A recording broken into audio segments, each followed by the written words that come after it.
할렐루야. 우리 금요응대밤에 사모에 나오신 성도님들을 예수님의 이름으로 환영하고 축복합니다. 우리 곁에 계신 분들과 사랑 인사 나누겠습니다. 사랑합니다. 감사합니다. 축복합니다. 사랑합니다. 감사합니다. 축복합니다. 우리 한 번 더 고백하겠습니다. 기도로 승리합시다. 기도로 승리합시다. 여러분, 기도로 승리합시다.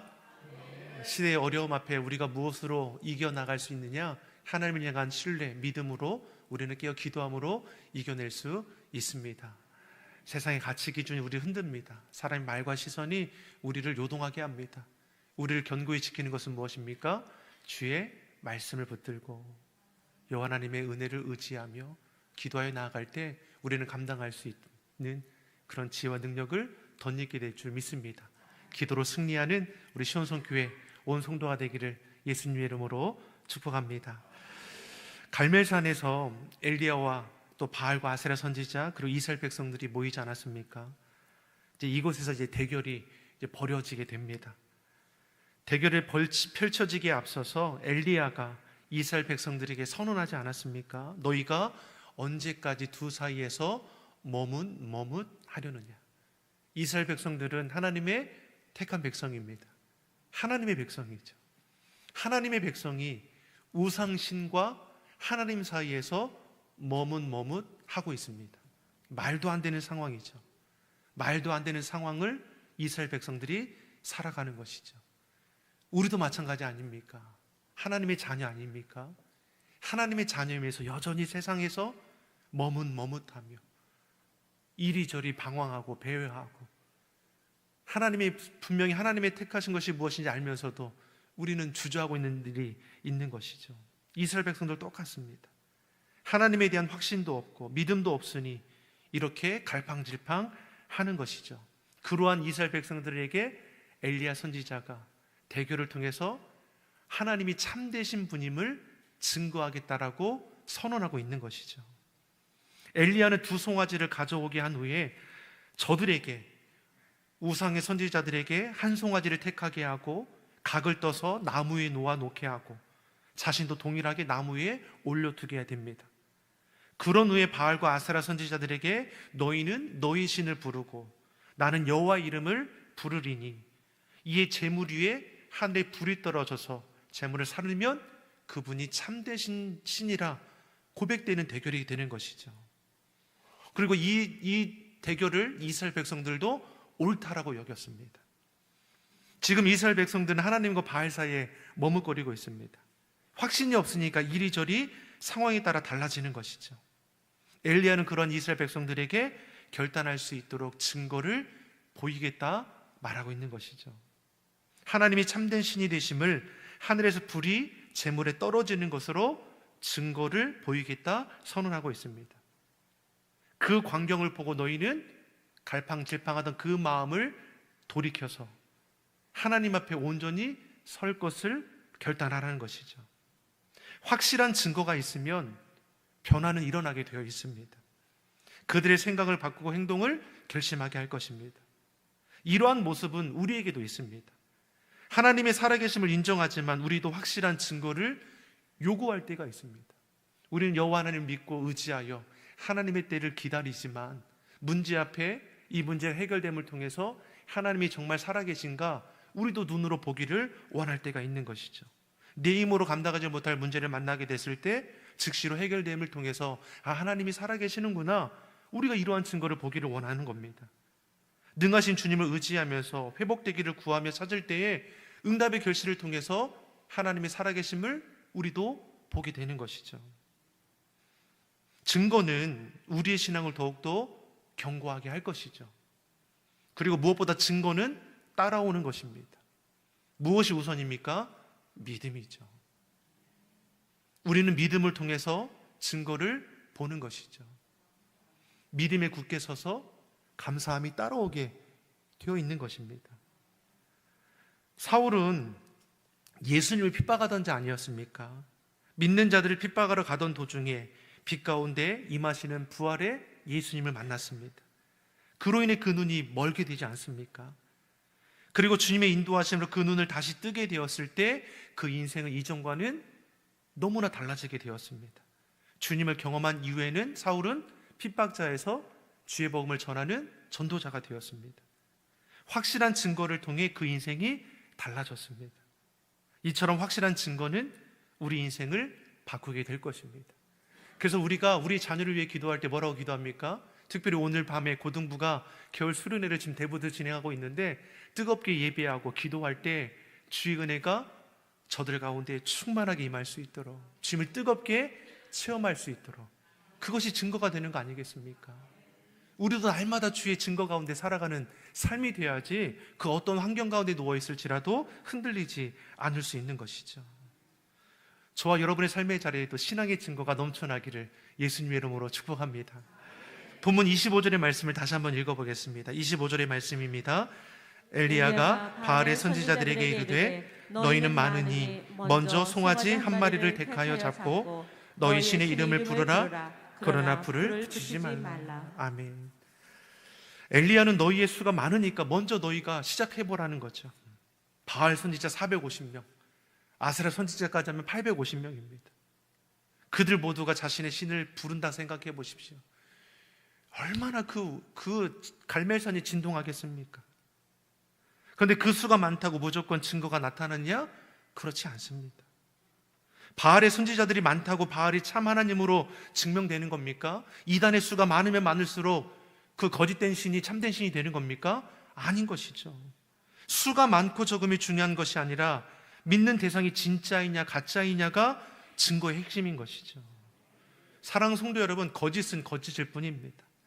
거짓에는 어떠한 능력도 없습니다. 속이는 자이죠. 우리를 멸망으로 인도할 뿐인 것입니다. 그러한 사실을 이스라엘 백성들이 분별하지 못하는 것이죠. 그러니 엘리야 선지자가 이러한 대결을 벌이고 있는 겁니다. 자신들을 구원하시고 인도하시고 지금까지 붙드시는 여호와 하나님 앞에서 가짜로 인해 결단하지 못한 저들을 그 신앙의 증거를 통해서 돌이키고자 하는 것이죠. 본문 26절의 말씀입니다. 26절의 말씀 같이 보겠습니다. 그들이 받은 송아지를 가져다가 잡고 아침부터 낮까지 바알의 이름을 불러 이르되 바알이여 우리에게 응답하소서 하나 아무 소리도 없고 아무 응답하는 자도 없으므로 그들이 그 쌓은 제단 주위에서 뛰놀더라. 바알의 선지자들이 송아지를 취하여 나무 위에 올려놓고 자신의 신을 부르기 시작합니다. 그런데 아침부터 낮까지 이름을 불러봐도 아무런 응답이 없습니다. 아무 소리도 없고 아무 응답이 없습니다. 그러자 이들이 어떤 행동을 합니까? 그 쌓은 제단 주위에 뛰놀더라 했습니다. 마치 무당이 구투를 하는 것처럼 미친들이 소리치며 뛰놀고 있는 것을 생각해 보십시오. 그 많은 사람들이 제단 주변에 모여서 자신의 신을 부리고 아무 응답이 없자 미친 듯이 제단 주위를 뛰놀고 있는 겁니다.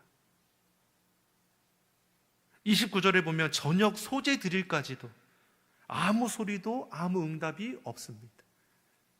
저들이 아침부터 저녁까지 부르짖되 단 주위를 쉴 새 없이 뛰어놀아도 아무것도 없습니다. 이처럼 거짓에는 아무런 증거가 없는 것이죠. 속이는 것이고 멸망으로 인도할 뿐입니다. 그러니 이들이 이후에 어떤 행동을 벌입니까? 28절의 말씀입니다. 28절의 말씀 같이 보겠습니다.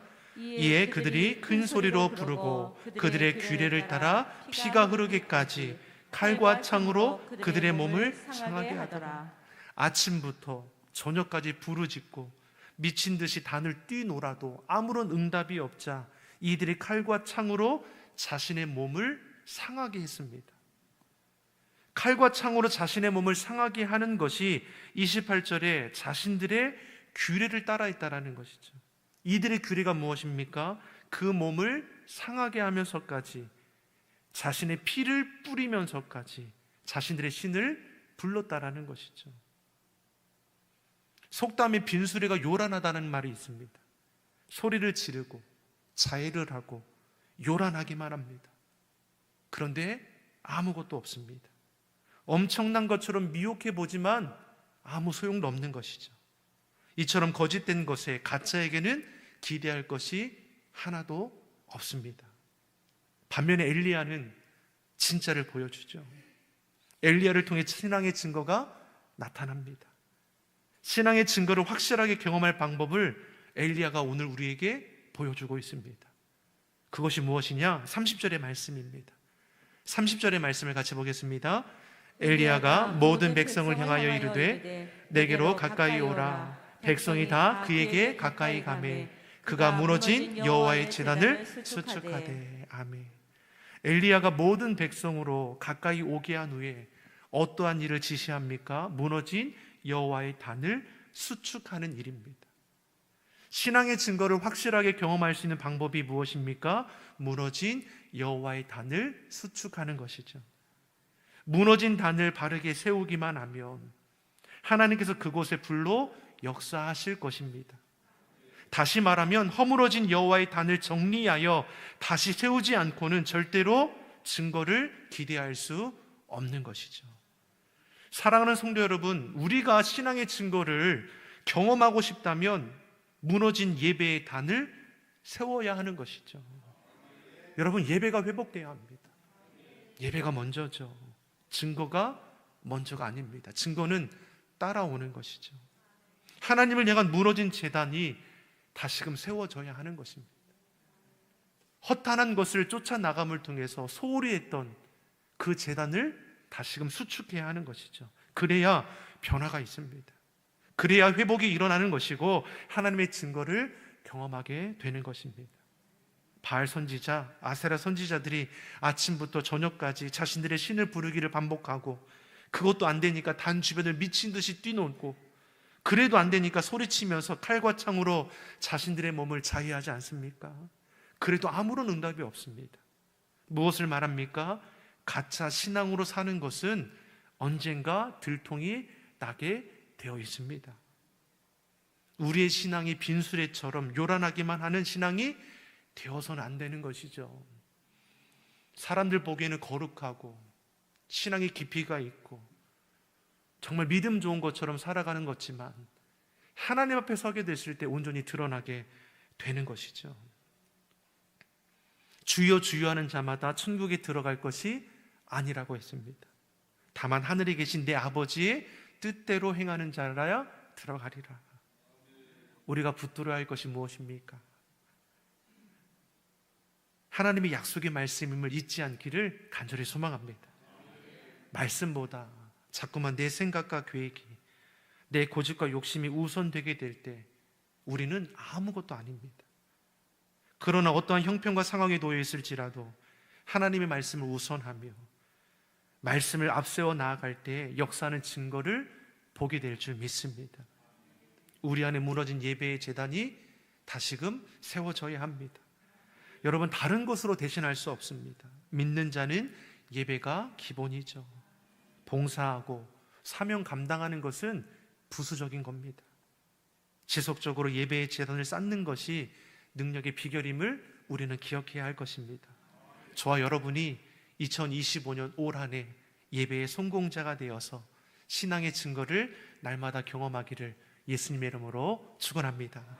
기도하겠습니다. 좋으신 아버지 하나님, 우리의 신앙이 상황에 따라 흔들리고 넘어지는 연약한 신앙이 아니라 하나님을 향한 믿음과 확신으로 견고하게 하여 주시옵소서. 우리의 삶 속에서 찾아와 역사하시는 하나님의 섭리를 날마다 깨닫게 하시고 삶의 자리에서 예배의 성공자가 되어 신앙의 증거를 나타내게 하여 주시옵소서. 감사드리며 예수님의 이름으로 기도드립니다. 아멘.